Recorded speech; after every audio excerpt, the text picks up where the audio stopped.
Quand le général Mathieu Kérékou a pris le pouvoir, tout de suite il a été dit que la cause première de l'aliénation de notre pays, c'était d'abord la colonisation. Parce que dans tous les pays, surtout les pays africains, nous avons été tous colonisés. Et à un moment donné, le colonisateur a décidé, pour la plupart d'entre nous, de nos pays, de nous accorder l'indépendance. Nous n'avons pas été comme d'autres pays qui se sont beaucoup battus pour obtenir leur indépendance. Donc, une fois qu'il est venu au pouvoir, sur le plan économique, sur le plan politique, il s'est attelé à la libération de notre peuple. Évidemment, on avait opté pour une option à un moment donné qui n'a pas plu donc à beaucoup de pays. Mathieu Kérékou est la question de l'unité nationale. Avant que le général ne prenne le pouvoir, je crois que beaucoup d'entre nous devons nous souvenir que si vous êtes d'une région donnée, il vous était difficile d'aller dans une autre. L'homme du sud, pour aller dans le nord, il se posait mille et mille questions. L'homme du nord, pour venir au sud, c'était des questions qui se posaient. Et pendant les périodes électorales, c'était très dangereux que vous puissiez quitter votre région pour aller à l'autre. Mais nous devons lui reconnaître qu'il a pacifié le pays et pour l'unité nationale, il s'est beaucoup battu pour cela.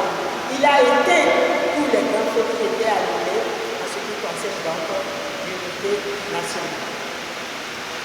Mathieu Kérékou est la question de la libération totale de l'Afrique et de l'unité africaine.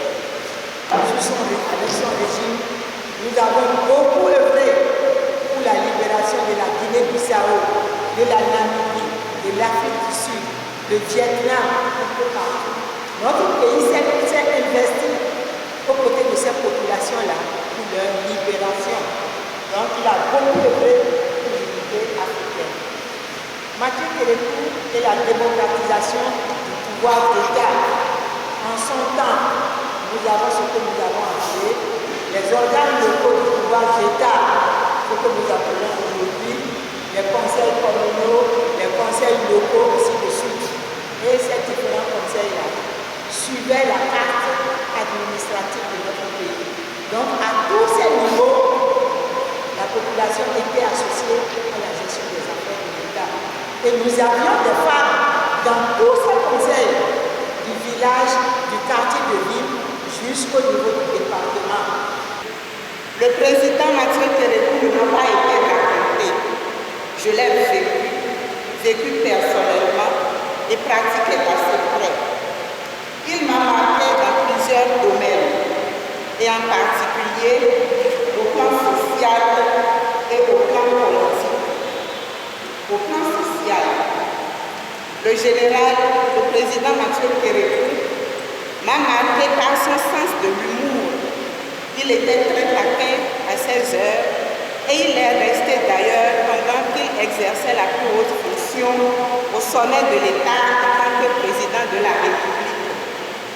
J'ai été surprise quand il y a quelques jours à la Titemkou, un prêtre de Bounyamaro m'a demandé s'il lui arrivait de rire.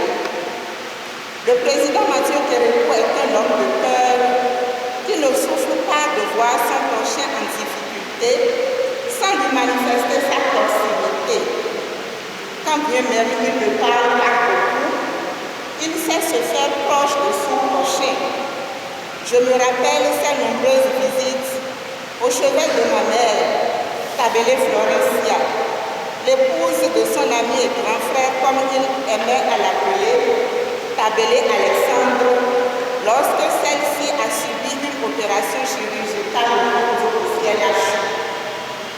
On ne peut pas parler du général au plan social sans se référer à son humilité, sa modestie, son détachement, toutes choses qui font de lui un homme simple, très simple, ouvert à tous et attentif à tous.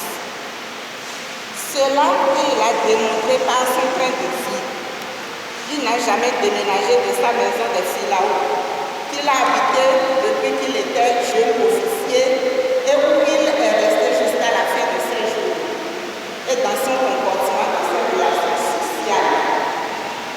Le président Mathieu Kérékou est doté